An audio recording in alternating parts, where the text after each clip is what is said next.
तो आज हम लोग बेटे लॉज ऑफ मोशन को एक बार रिवाइज दोबारा कर लेते हैं।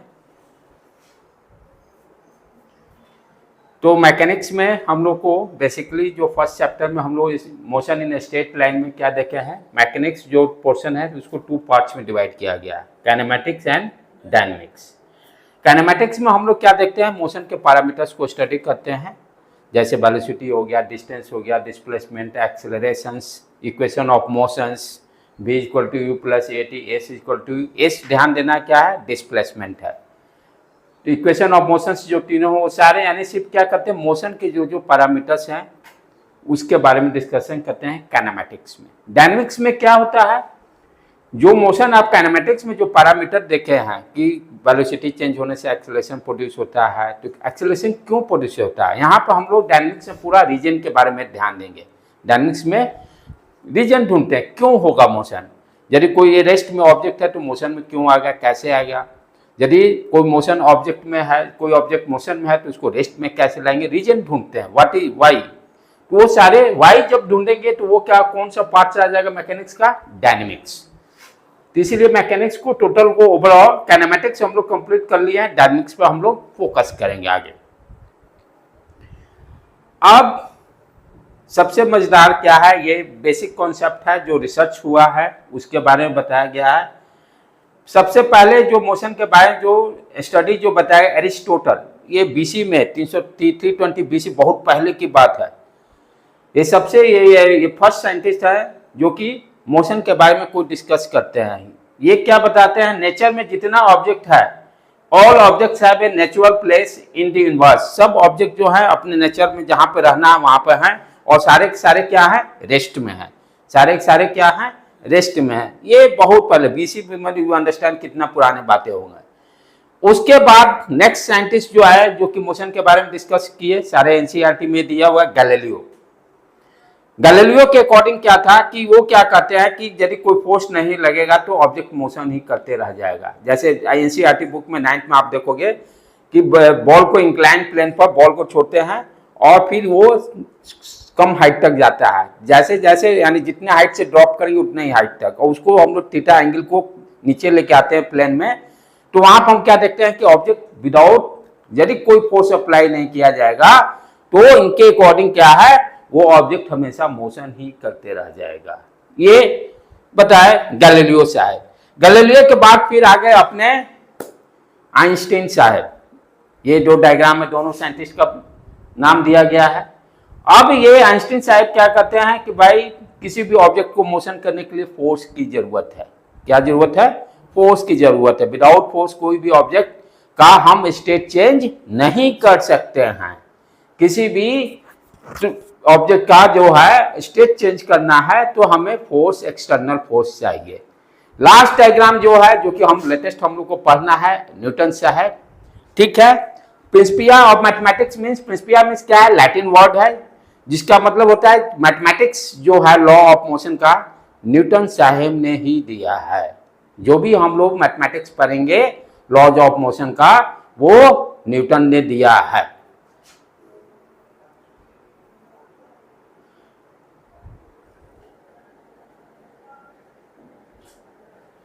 अब जो मैथमेटिक्स है लॉज ऑफ मोशन का, उसमें 3 लॉज हम लोग को पढ़ना है। First law, second law, third law, 1 by 1 सारे के बारे में हम लोग डिस्कस करेंगे। फर्स्ट लॉ क्या है मोशन का, second law, third law. Class 9th में भी हम लोग मोशन चैप्टर में पढ़े हैं, यहाँ भी देखेंगे क्या क्या है।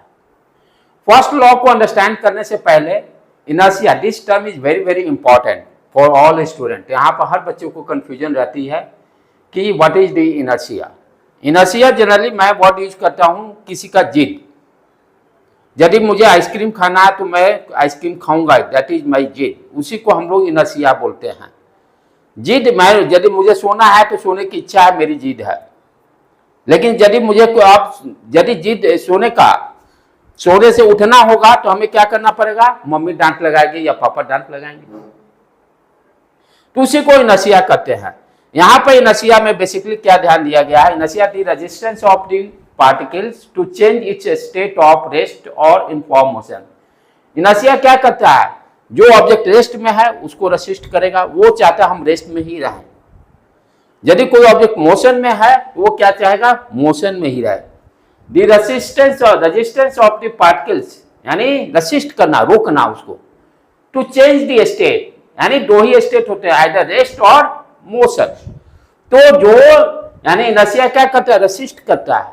जैसे फ्रिक्शन फोर्स क्या है, एक मोशन को अपोज करने वाला फोर्स है। सिमिलरली इनर्शिया भी क्या है, अपोज करता है, टू चेंज द स्टेट। वो रेस्ट में रहेगा तो रेस्ट में रहना चाहता है, मोशन में रहेगा तो मोशन में रहना चाहता है। अब इनर्शिया 3 टाइप्स का है, ये देखो यहां पर दिया, इनर्शिया ऑफ द रेस्ट, जो ऑब्जेक्ट रेस्ट में है वो रेस्ट में रहना चाहता है। इनर्शिया हट है उसको रेस्ट में रहने का। दूसरा क्या है, inertia of motion. Inertia of motion में मोशन का उसका हट है, वो मोशन में ही कंटिन्यू रहना चाहता है। थर्ड क्या दिया हुआ इनर्शिया का पार्ट, इनर्शिया ऑफ डायरेक्शन। कोई ऑब्जेक्ट का डायरेक्शन यदि चेंज हो रहा है, यदि वो स्ट्रेट है तो स्ट्रेट जाना ही चाहेगा, यदि उसका डायरेक्शन चेंज करें तो उसको इनर्शिया, उसको यदि सर्किल में घूम रहा है तो सर्किल में घूमते ही रहेगा, आप स्ट्रेट पाथ पे ले जाएगा तो चेंज हुआ। तो इनर्शिया का 3 टाइप्स हो गए, inertia of the rest, inertia of the motion and inertia of the direction. यहाँ डायग्राम पे भी दिखाया गया है, देखिए कितना अच्छी तरह से आपको समझाया गया है। Types of inertia, general example, पहले क्या दिया है, इनिशियल स्टेट में जैसे आप बस में बैठे हुए हैं, ठीक है, आप रेस्ट में हो, इनर्शियल स्टेट क्या है, रेस्ट में है। अब गाड़ी जैसे ही स्टार्ट होगा, जब जैसे ही स्टार्ट होगा तो ये पैर क्या था आपका, तो रेस्ट में था, पैर क्या था, रेस्ट में था। अब जैसे ही स्टार्ट होगा तो पैर क्या होगा, मोशन में आया, चेंज हुआ स्टेट, लेकिन कमर से ऊपर वाला पोर्शन वो रेस्ट में है, वो रेसिस्ट कर रहा है, वो मोशन को रेसिस्ट कर रहा है, इसीलिए आप पीछे झुक जाते हो, या सीट पे आप बैठे रहते हो तो पीछे तरफ बेंड हो जाते हो, क्योंकि ये पैर जो है वो मोशन में आ जाता है, ये बॉडी रेस्ट में ही रहता है। तो ये जैसे आगे बढ़ गया, ये तो यहीं के यहीं रह गया, इसीलिए आप हल्का सा पीछे में आप झुक जाते हो। तो ये क्या हो गया, ये चेंज हुआ, ये चेंज हुआ स्टेट का।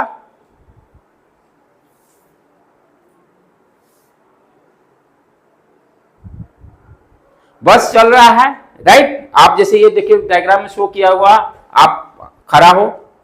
अब जब बस मोशन में है तो आपका बॉडी भी पूरा मोशन में है, जैसे ही वो ब्रेक लगाएगा तो ये पार्ट तो मोशन में है आगे तरफ, लेकिन नीचे वाला रुक गया, इसीलिए देखिए आगे तरफ ये झुका हुआ है। ये किसके कारण, inertia of the motion. Last third one जो है इनर्शिया ऑफ द डायरेक्शन। यहां पे देखो इसकी आदत बना हुआ सर्कुलर मोशन करने का, body resist the change in direction, ये जो बार बार चेंज डायरेक्शन चेंज हो रहा है उसको रोकने की कोशिश कर रहा है। तो इनर्शिया के 3 टाइप्स हो गए, inertia of the rest, inertia of the motion, inertia of the direction.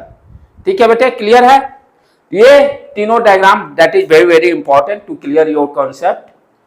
आगे देखिए क्या है, अब देखो बेसिक कॉन्सेप्ट आ गया। इनर्शिया आप किस टर्म से रिलेटेड है, मास से, हम लोग ऑलरेडी जानते हैं। जैसे आप एक छोटा पत्थर लो, एक बड़ा पत्थर लो, बड़ा पत्थर को मोशन में लाना बहुत टफ काम है, मास ज्यादा है। छोटा पत्थर को आसानी से फेंक देंगे, क्यों, क्योंकि मास कम है, यानी उसका मोशन चेंज करना है तो मोशन जो इनर्शिया जो हट जो है किस पर डिपेंड कर रहा है, ऑब्जेक्ट के मास पर। ये इनहेरेंट प्रॉपर्टी है, ये कोई भी ऐसा ऑब्जेक्ट नहीं है दुनिया का जिसको जन्म लेते ही मास उसमें नहीं है। यदि मास आ गया इट मींस इनर्शिया भी कॉन्सेप्ट डेवलप हो गया, इसीलिए इनर्शिया को हम लोग बोलते हैं इनहेरेंट प्रॉपर्टी, जन्म से ही किसी भी ऑब्जेक्ट में आ जाएगा इनर्शिया। अब यहाँ क्या दे रहे हो, inertia is the property of the mass of the particle, particle का जो मास है वही उसी को हम इनर्शिया बोलते हैं। Inertia is directly proportional to mass, mass ज्यादा होगा इनर्शिया ज्यादा होगा, हट ज्यादा होगा, मास कम होगा इनर्शिया कम होगा। और फिर आगे देखें, for rotational motion it is not only depends on the mass but also on the distance from the axis of rotation, this parameter is called moment of inertia. ये क्या कॉन्सेप्ट दे रहा है, जैसे मान लो आप किसी धागे में स्टोन को बांध दिए, ठीक है, पहले छोटा धागा रखे उसको घुमाए, आप रस्सी का धागा जितना ही बड़ा रखोगे देखो वो उसका मोशन स्पीड उतना ही तेजी से होगा, जितना स्ट्रिंग बड़ा होगा धागा जितना ही बड़ा होगा तो क्या होगा वो उतना ही तेजी से रोटेशन करेगा। छोटा धागा कम स्पीड से रोटेशन करेगा, जब बड़ा धागा ज्यादा स्पीड से सर्कुलर मोशन करेगा। क्यों कर रहा है आगे हम लोग पढ़ेंगे वर्क एनर्जी के बाद। मूवमेंट ऑफ इनर्शिया का कॉन्सेप्ट, मोमेंट ऑफ इनर्शिया का कॉन्सेप्ट किसी एक्सिस के अबाउट रोटेशन जो हो रहा है उसके बारे में बताता है, जिसका फॉर्मूला हम लोग देखेंगे mr² होता है, मास इंटू रेडियस, जो एक्सिस से जो रेडियस रहेगा, रेडियस जितना ही, यहाँ क्या हुआ लंबा स्ट्रिंग रेडियस बढ़ गया, मोमेंट ऑफ इनर्शिया ज्यादा होगा, मोमेंट ऑफ इनर्शिया ज्यादा होने से वो तेजी स्पीड से घूमेगा। तो इसीलिए देखिए ये कॉन्सेप्ट एक्स्ट्रा एक कॉन्सेप्ट अभी तक हम लोग जो जान रहे थे सिर्फ मास पे डिपेंड करता है, रोटेशनल मोशन में इनर्शिया जो है एक्सिस से कितने दूरी पर ऑब्जेक्ट मोशन कर रहा है उस पर भी डिपेंड करेगा। वो टर्म क्या है, मोमेंट ऑफ इनर्शिया। राइट बेटे, अब आ जाए, जब हम इनर्शिया टर्म को समझ लिए, इनर्शिया में क्या बेसिकली बताता है कि स्टेट जो चेंज जो हो रहा है उसको कौन रोक रहा है, इनर्शिया। यदि रेस्ट में है तो रेस्ट में रहने की आदत कौन डाल रहा है, इनर्शिया के कारण। मोशन में है तो किसके कारण वो मोशन में रह रहा है, इनर्शिया के कारण। तो इनर्शिया जो है वो वही आपका first law of Newton's first law क्या कहता है, कोई भी ऑब्जेक्ट यदि रेस्ट में है तो रेस्ट में रहना चाहता है, यदि मोशन में है तो मोशन में रहना चाहता है। यही तो इनर्शिया भी बोल रहा है। इसीलिए न्यूटन्स फर्स्ट लॉ क्या हो गया, लॉज ऑफ इनर्शिया, इसीलिए इसको हम लोग बोलते हैं laws of inertia. Every object will remains at rest or inform motion in a straight line until and unless compelled to change its state by action of net external force। यदि उसका state change करना है, यदि हम बाध्य करते हैं उसके स्टेट को चेंज करने के लिए, तो मुझे क्या करना पड़ेगा, नेट एक्सटर्नल फोर्स, बाहर से फोर्स लगाना पड़ेगा। जैसे ये एग्जांपल दिया हुआ बॉल है, फुटबॉल है, यदि इसके मोशन में लाना हुआ तो हमको किक बाहर से फोर्स लगाना पड़ेगा। ये जैसे आप देख रहे हैं फोर्स है, बॉल को यदि ऊपर फेंकना है या कैच फेंकना है, वहां भी आप फोर्स पीछे तक हाथ लेके जा रहे हैं, या बॉल को ऊपर फेंकना है तो आप एक्सटर्नल फोर्स लगा रहे हैं। तो किसी भी ऑब्जेक्ट का मोशन से रेस्ट या रेस्ट से मोशन यदि उसके स्टेट को चेंज करना है तो we need external force. Without external force हम चेंज नहीं कर सकते। जैसे फैन है, फैन चल रहा है, ठीक है, अभी मोशन में है, अब इसका स्टेट चेंज करना हो तो मुझे क्या करना है, स्विच ऑफ करना पड़ेगा, अप्लाई द एक्सटर्नल फोर्स। जब तक अप्लाई नहीं करेंगे तब तक ये बंद नहीं होगा। तो किसी भी ऑब्जेक्ट का जो स्टेट चेंज करना, यह न्यूटन्स फर्स्ट लॉ कहता है, स्टेट चेंज करना चाह रहे हैं तो आपको एक्सटर्नल फोर्स अप्लाई करना पड़ेगा। यदि आप एक्सटर्नल फोर्स नहीं अप्लाई करते तो जिस स्टेट में जो ऑब्जेक्ट है उसी स्टेट में रहेगा। ठीक है,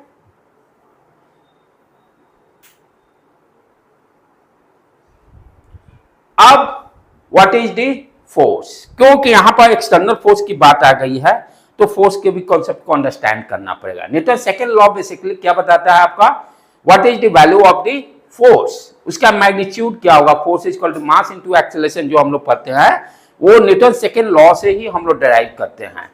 तो फोर्स क्या है, एक फोर्स बेसिक जैसे हम लोग क्लास 7 8 से ही चलते आते हैं उस सारे कंटेंट को, पुश और pull that change tends to change the state of motion. Push और पुल को हम क्या बोलते हैं, फोर्स बोलते हैं, जो कि स्टेट चेंज करता है। सेकेंड चीज, फोर्स और क्या कर सकता है, डायरेक्शन भी चेंज कर सकता है। आप जानते हो सर्कुलर मोशन में सेंट्रीपिटल फोर्स डायरेक्शन को चेंज करता है, सर्कुलर मोशन को। Force can change the direction of the motion of the body और स्पीड, स्पीड भी बढ़ा घटा सकते हैं। राइट, ज्यादा फोर्स अप्लाई करेंगे तो स्पीड बढ़ेगा, कम फोर्स अप्लाई करेंगे स्पीड कम होगा। तो फोर्स क्या क्या कर रहा है, मोशन के डायरेक्शन को बदल सकता है, उसके स्पीड को बदल सकता है, और थर्ड क्या दे रहा है, शेप, जैसे रबर बॉल, उसको दाबिएगा तो शेप चेंज हो जाएगा। शेप का मतलब कि शेप और डायमेंशन, शेप अलग है, शेप एंड शेप बोलते हैं ना, शेप ऑफ बॉडी, जैसे फुटबॉल जैसा है, दाबे तो शेप चेंज हो गया। राइट, तो तीन चीजें फोर्स के कारण तीन इंपैक्ट पड़ रहा है। पहला डायरेक्शन चेंज, स्पीड का मैग्नीट्यूड चेंज, और थर्ड क्या हो रहा है, शेप चेंज। ठीक है, थर्ड पॉइंट क्या है, फोर्स एक वेक्टर क्वांटिटी है, हम लोग ऑलरेडी जानते हैं, इसका मैग्नीट्यूड और डायरेक्शन यूनिट क्या हो जाएगा, न्यूटन हो जाएगा। जैसे यहां पर डायग्राम में दिखाया गया है, सारा पुश कर रहा है, मोशन में है, पुल यहां कर रहा है, पुश और पुल क्या है, फोर्स है, यहां पर स्टेट चेंज हो गया। राइट, अब यदि फोर्स एक वेक्टर क्वांटिटी है, एक से ज्यादा यदि फोर्स अप्लाई हम करते हैं, if apply more than one force, जैसे ये यहां डायग्राम में दिखा रहा है 1 2 3 F1 F2 F3, 3 फोर्सेज यहां पे लग रहे हैं। तो जब एक से ज्यादा फोर्स लगेंगे तो यहां सिंपल एडिशन नहीं करेंगे, अलजेब्रिक एडिशन नहीं करेंगे, क्योंकि फोर्स एक वेक्टर क्वांटिटी है, इसलिए क्या करेंगे, vector addition. F1 plus F2 plus F3 यहां पर लिखेंगे। ये डायग्राम में थोड़ा सा यहां पर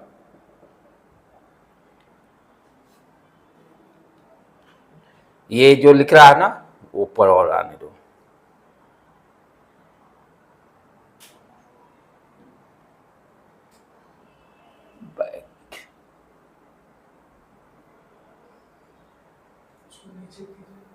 हाँ, और नीचे ये वाला है।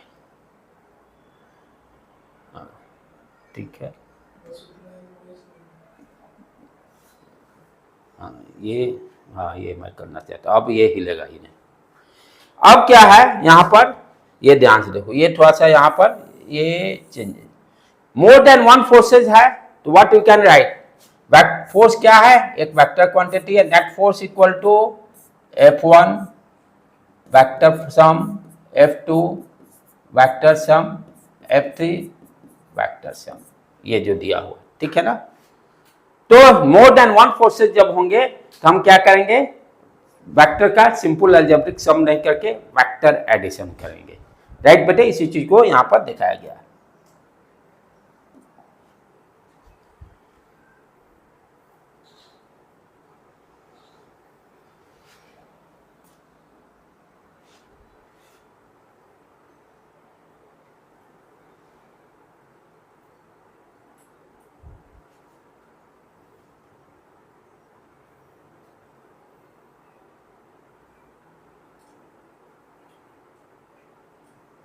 अब ये प्रॉब्लम दिया हुआ है, find the net force acting on the system. ये जैसे ब्लॉक दिया हुआ है, इस पे आपके दो फोर्सेज लग रहे हैं, एक 12 न्यूटन का फोर्स इस डायरेक्शन में और 5 न्यूटन का फोर्स इस डायरेक्शन में।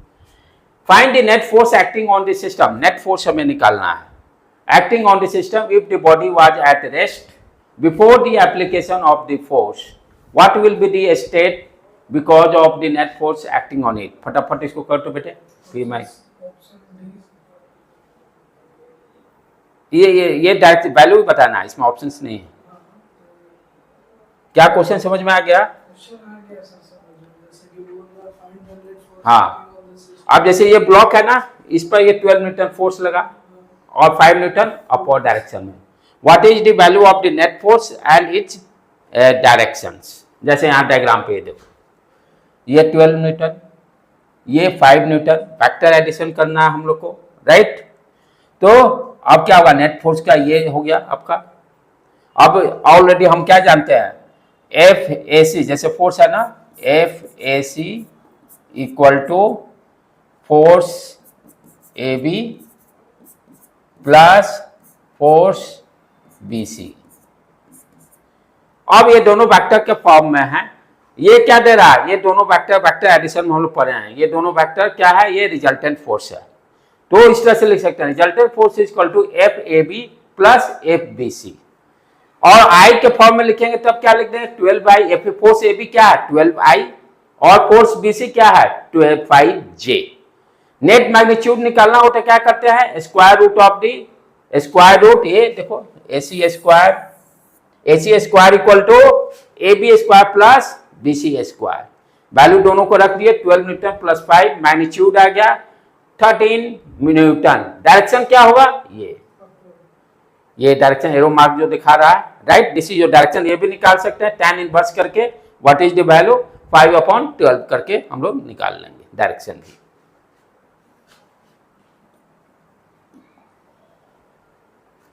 तो इस तरह से हम वेक्टर के कॉन्सेप्ट को, there is a net force acting on the object hence it starts moves in the direction of the net force. अब क्या है, नेचर में अपने 4 टाइप्स के फोर्स हैं जो नेचर से मिला हुआ है। वो कौन कौन सा है, ग्रेविटेशनल फोर्स, दूसरा स्ट्रॉन्ग फोर्स, जो सॉलिड होते हैं ना, सॉलिड के बीच में स्ट्रॉन्ग फोर्स लगता है, इंटरमोलिकुलर फोर्सेस बहुत ज्यादा स्ट्रॉन्ग रहते हैं, इसी को इसको हम लोग बोलते हैं स्ट्रॉन्ग न्यूक्लियर फोर्स।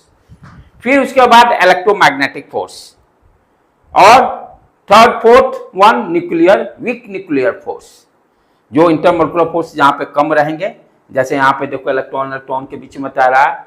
तो ये चार डिफरेंट, ये नेचर से मिला हुआ है, बाई नेचर है, gravitational force, strong nuclear force, electromagnetic force, weak nuclear force.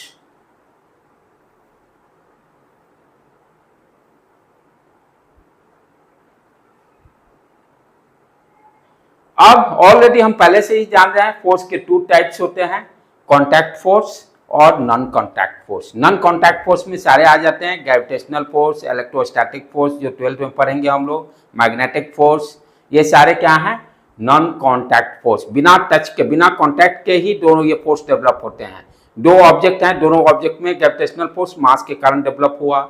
दो चार्ज हैं, दो चार्ज दोनों सम डिस्टेंस में कॉन्टैक्ट में, कोई जरूरी नहीं है एक के दूसरे को नजदीक में लाने सटाने की जरूरत, आपका इलेक्ट्रोस्टैटिक फोर्स डेवलप होगा। मैग्नेट नॉर्थ साउथ देखिए ऑटोमेटिक एक दूसरे को रिपेल और अट्रैक्ट करते हैं। तो these forces are called non contact force. Contact force में ये देखिए यहाँ जरूरी है कि दो ऑब्जेक्ट एक दूसरे के कॉन्टैक्ट में रहें, जैसे फ्रिक्शनल फोर्स, नॉर्मल फोर्स, ये सारे क्या है, कॉन्टैक्ट फोर्स है। जब तक दो ऑब्जेक्ट कॉन्टैक्ट में आने के कारण ही ये फोर्स डेवलप होता है। जैसे एग्जांपल में फ्रिक्शन फोर्स आ जाएगा, नॉर्मल फोर्स आ जाएगा, ये सारे एग्जांपल्स हैं कॉन्टैक्ट फोर्स के। अब जैसे ही बोला देखो आगे आपका नॉर्मल फोर्स। नॉर्मल फोर्स क्या है, आपका कॉन्टैक्ट फोर्स है। अब यहाँ पे देखो ध्यान से, ये ब्लॉक है, ये नीचे में जैसे कोई भी है, ये ब्लॉक है, इस पर ये बुक कॉपी मैं रख दिया। अब क्या होगा, ये बड़ा वाला कॉपी, इस पर नॉर्मल फोर्स इसके सरफेस के परपेंडिकुलर।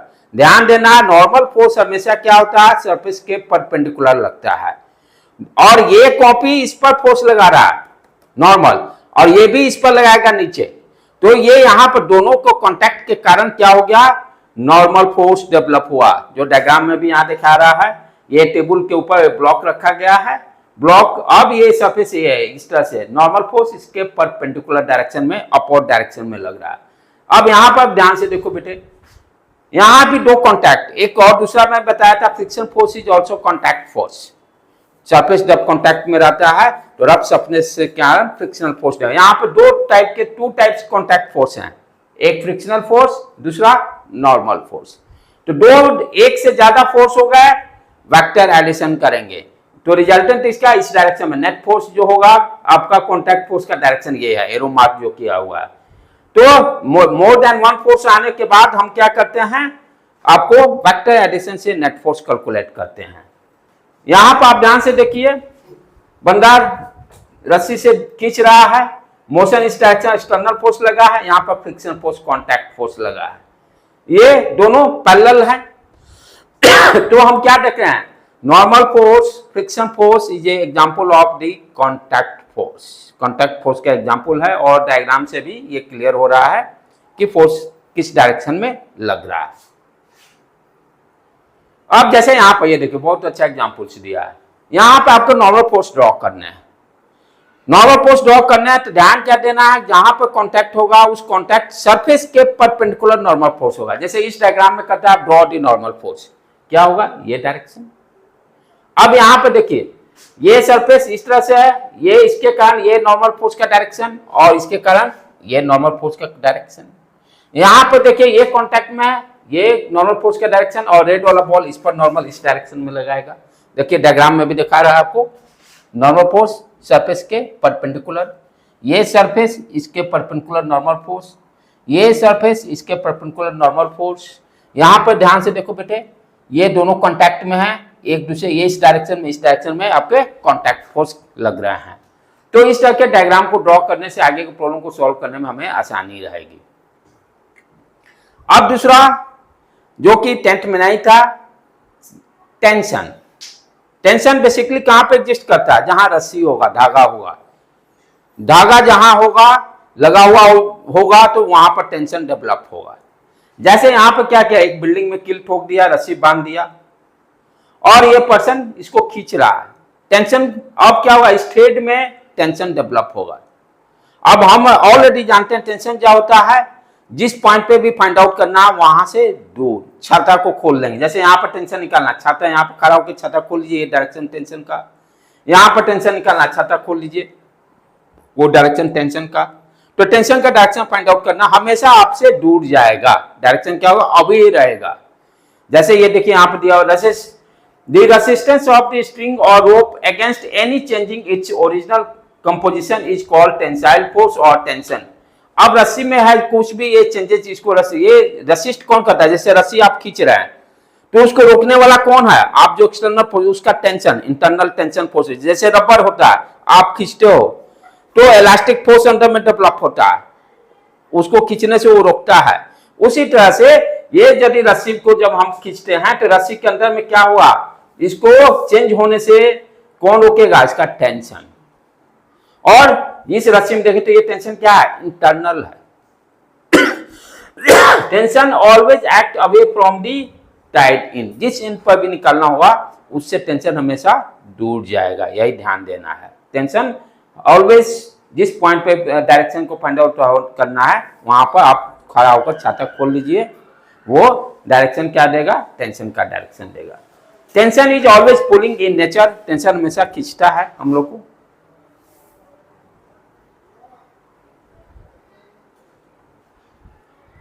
तो कांटेक्ट फोर्स की बातें हम लोग कर लिए कि नॉर्मल फोर्स क्या होता है, कैसे लगता है, फ्रिक्शन के बारे में भी देख लिए। अब दूसरा जो है पैरामीटर नॉन कांटेक्ट फोर्स। यहां पे क्या दिखाई दे रहा है? एक ऑब्जेक्ट ए है और बी है, दोनों में मास है। ये दोनों ऑब्जेक्ट एक दूसरे से दूर है, कांटेक्ट में नहीं है। यहां पर ग्रेविटेशनल फोर्स डेवलप होगा, किसके कारण? ऑब्जेक्ट के मास के कारण। तो this is example of the non contact force, right बेटे? जैसे आगे भी देखेंगे, नेक्स्ट स्लाइड में भी आएगा। ये देखिए नॉन कांटेक्ट फोर्स के सारे एग्जांपल्स। अब यहां पर देखिए, यहां पे क्या है? दिस इज योर अर्थ, ये ऑब्जेक्ट है, इस ऑब्जेक्ट को अर्थ अपने तरफ खींच रहा है, कोई कांटेक्ट दोनों में नहीं है। यहां मैग्नेट है, ये देखिए आयरन कील है, नेल है, अब ये मैग्नेट दोनों को खींच रहा है विदाउट एनी कांटेक्ट, तो मैग्नेटिक फोर्स डेवलप हो रहा है। यहां पर ग्रेविटेशनल फोर्स डेवलप हो रहा है, राइट? तो these are the example for the non contact force. Next, this term is also very very important, weight और मास। ये बच्चे लोग हमेशा कंफ्यूजन रहती है। मास क्या होता है? वो फिक्स है, आप कहीं भी रहिए, अर्थ पे रहिए, मून पे रहिए, किसी प्लैनेट पे जाइए, समुद्र में जाइए, अदर कंट्री में जाइए, आपका मास कभी भी चेंज नहीं होगा। यूनिवर्सल कांस्टेंट जिसको बोलते हैं, फिक्स वैल्यू है। लेकिन आपका वेट बदलेगा। वेट क्या है? एक टाइप ऑफ फोर्स। वेट क्या है? Type of force. And what its value? Force equal to m into G. m क्या हो गया? मास, वो चेंज नहीं होगा। एक्सीलरेशन g चेंज होगा, हर प्लैनेट का g अलग अलग होगा, इसलिए वेट भी डिफरेंट डिफरेंट होगा। तो समटाइम्स क्वेश्चन पूछता है वेट और मास में डिफरेंस, जो क्लास 9th में भी पढ़ना था। मास हमेशा कांस्टेंट, इसका यूनिट किलोग्राम, वेट का यूनिट न्यूटन होगा। वेट हमेशा चेंज कर सकता है, वेट जो है वो फिक्स नहीं है। मास हमेशा फिक्स रहेगा, कहीं भी जाइए मास चेंज करेगा। जैसे अब यहाँ पे एग्जांपल में देखो दिया हुआ, ये बॉल है, ठीक है, बॉल का मास है, नीचे एक्सेलरेशन जी लग रहा है, इसलिए इसका वेट क्या हो, इस पर फोर्स कितने फोर्स से नीचे आएगा? Force equal to mg, right? The weight of the object of the mass near the surface of the earth is 9. Surface के नजदीक में 9.8 हम कंसीडर कर लेंगे g का value. It always directed towards the centre of the अर्थ। ये force जो होगा ग्रेविटेशनल वेट हमेशा किधर, डायरेक्शन क्या होगा वेट का? हमेशा towards the centre of the earth, towards the centre of the earth. अब आगे देखो प्रॉब्लम क्या दे रहा है। दिस इज गुड प्रॉब्लम, इसको सॉल्व करने का है। A block of mass 2 kilogram on frictionless plane. ये कैसा है? इंक्लाइन प्लेन है, फ्रिक्शनलेस है। Incline plane at an angle 30 degree से इंक्लाइन है ये प्लेन। With the horizontal in support by using, यहाँ पर धागा, ये धागा से इसको हम खींच रहे हैं नीचे जाने से रोकने के लिए, जिसको कि टी से दिखाया गया है। जो आप फोर्स अप्लाई कर रहे हो, इस फोर्स से आप इसको नीचे जाने से रोक रहे हो, क्योंकि सरफेस फ्रिक्शनलेस है। With the horizontal is supported using the string attached to the body and held at an angle 60 degree. कितना एंगल? इंक्लाइन से 60 डिग्री एंगल पर धागा से खींच रहा है। अब आगे क्या है? Compute the tension. टेंशन को फाइंड आउट करना है। थ्रेड में कितना टेंशन होगा? String if the block is stationary, block यदि रेस्ट में है या इक्विलिब्रियम में है। करना क्या है आपका? पहले एफबीडी ड्रॉ करेंगे, राइट। यहां पर इस डायग्राम में देखिए आप, नॉर्मल फोर्स ऊपर, टेंशन का ये डायरेक्शन, अच्छा वेट नीचे लग गया, इंक्लाइन एंगल जो यहां 60 डिग्री रहेगा वही एंगल यहां भी रहेगा। इसको ध्यान से समझने का। ये अब यहां पे ये देखो, ये इसका फ्री बॉडी डायग्राम है बेटे। ये हो गया आपका, ये तो नॉर्मल, इसमें कोई दिक्कत नहीं। ये टेंशन लगा, अच्छा वेट जो लगा नीचे डाउनवर्ड, ये वेट। अब ध्यान से देखो, ये इसको नीचे लेके आएंगे, ये 60 डिग्री, ये 90 डिग्री, ये कितना एंगल बनेगा? 30 डिग्री। 60, 90, 30, ये एंगल कितना बना? ये भी 90 है ना ओवरऑल, तो 60 डिग्री। इसीलिए ये एंगल कितना होगा? जितना इंक्लाइन एंगल यहां रहेगा नॉर्मल, इससे ये सरफेस का नॉर्मल हो गया ना, इससे 60 डिग्री बनाएगा, राइट।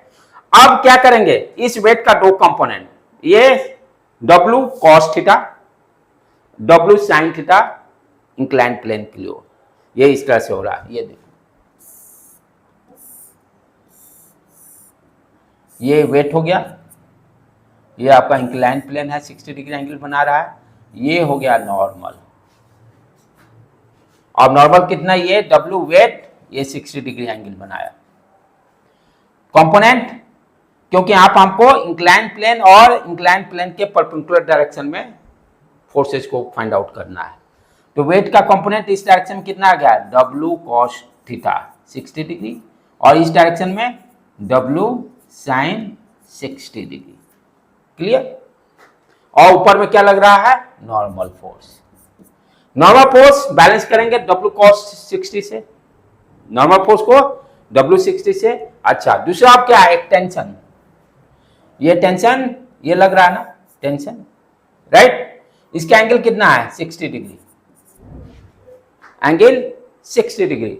अब इस टेंशन का भी कंपोनेंट लेंगे दो, along incline plane T cos theta cos 60, और अपवर्ड डायरेक्शन में T sin 60 हो जाएगा।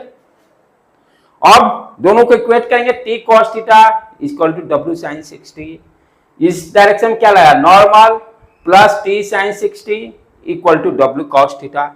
सारों को कैलकुलेट करके ये देखो, यहां से टेंशन निकालने की बात कर रहा है, टेंशन इसी में आ जाएगा, इंक्लाइन प्लेन वाला में ही। W sin 60 equal to T cos theta, और इसको सॉल्व करके हम लोग टेंशन फाइंड आउट कर लेंगे। ठीक है बेटे?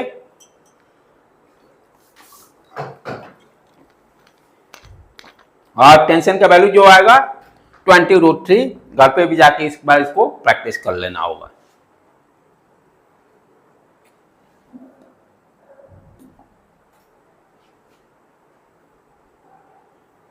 नेक्स्ट कॉन्सेप्ट क्या है? मोमेंटम का। मोमेंटम बेसिकली मैं हमेशा बताता हूं, मोमेंटम क्या है कि इंपैक्ट कितना, जैसे दो चीजें टकरा रही हैं, टकराने के बाद उस पर क्या असर पड़ रहा है। मोमेंटम कॉन्सेप्ट बेसिकली क्या? कॉलिजन से है। दो ऑब्जेक्ट जब टकराएगा, जैसे दो गाड़ी है, एक ट्रक और एक कार, दोनों यदि टकराते हैं तो कार पर ज्यादा इंपैक्ट पड़ेगा, मोमेंटम ज्यादा उसका असर पड़ेगा, और ट्रक पे कम असर पड़ेगा। तो मोमेंटम देसी भाषा में समझे तो क्या है कि जो भी ऑब्जेक्ट मोशन कर रहा है, जिस ऑब्जेक्ट पे क्या असर उसका पड़ रहा है कॉलिजन के बाद। ठीक है? Momentum is a quantity possessed by the object by virtue of its mass and motion. Generally हम लोग क्या कॉन्सेप्ट जाते हैं, मोमेंटम जो होता है वो क्या है आपका, P से इसको डिनोट करते हैं मोमेंटम को, P इक्वल टू mv। ये भी क्या है? एक वेक्टर क्वांटिटी है, क्योंकि वेलोसिटी एक वेक्टर क्वांटिटी है। मोमेंटम बेसिकली फिजिक्स में जो समझ है, mass into velocity, mass into velocity, right. It is a vector quantity. Unit क्या होगा? ध्यान से देखो, मास का किलोग्राम, वेलोसिटी का मीटर पर सेकेंड, तो किलोग्राम मीटर पर सेकेंड। अब यहां पर जैसे है कॉन्सेप्ट क्या दे रहा है, ये देखो वेक्टर क्वांटिटी है तो इसका एडिशन, दो ऑब्जेक्ट दे रहा है, ए मास एम इस डायरेक्शन में वेलोसिटी v से मूव कर रहा है और ये ऑब्जेक्ट इस डायरेक्शन में वेलोसिटी से मूव कर रहा है। यदि मोमेंटम हमें निकालना पड़ेगा, क्या करेगा, वेक्टर एडिशन, जैसे m इंटू मान लो ये v दिया हुआ, v1 दिया हुआ, m इंटू v1 पॉजिटिव लेंगे, इसका मास मान लो v2 दिया हुआ है, सॉरी मास m दिया हुआ है, वेलोसिटी v2 दिया हुआ है, तो m v2 direction minus sign लगा देंगे क्योंकि डायरेक्शन अपोजिट है और दोनों को सम कर देंगे तो नेट मोमेंटम निकल जाएगा।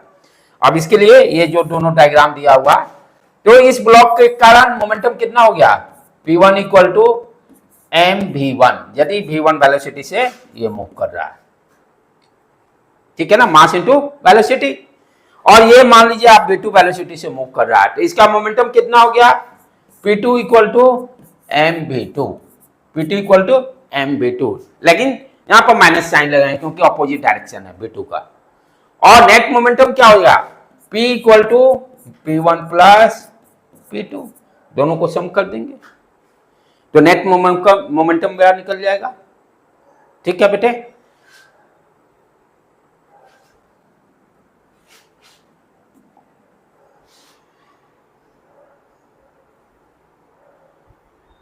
क्लियर हो गया कॉन्सेप्ट मोमेंटम का।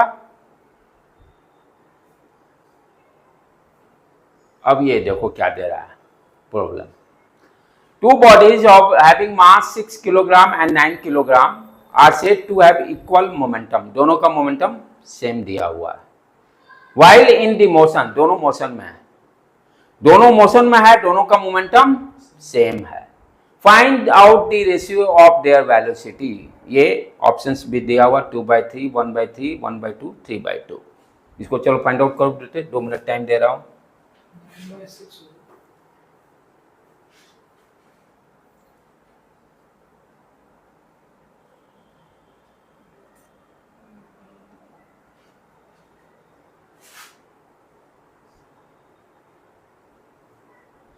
हाँ तो क्या करेंगे, मोमेंटम दोनों का सेम है, p दोनों का सेम है, मास दिया हुआ, मान लेते मास एक का m1 दिया हुआ, वेलोसिटी v1,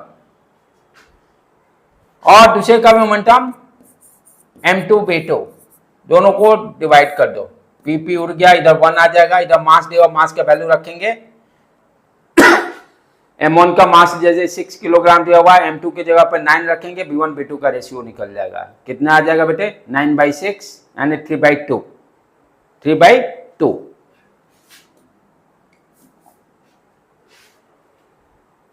तो फाइनल बिट अपना 3/2, डी बिट को टिक मार्क कर लेंगे। आज यहीं पर रहने देते हैं, कल से हम लोग इसको सेकेंड लॉ को स्टार्ट करेंगे।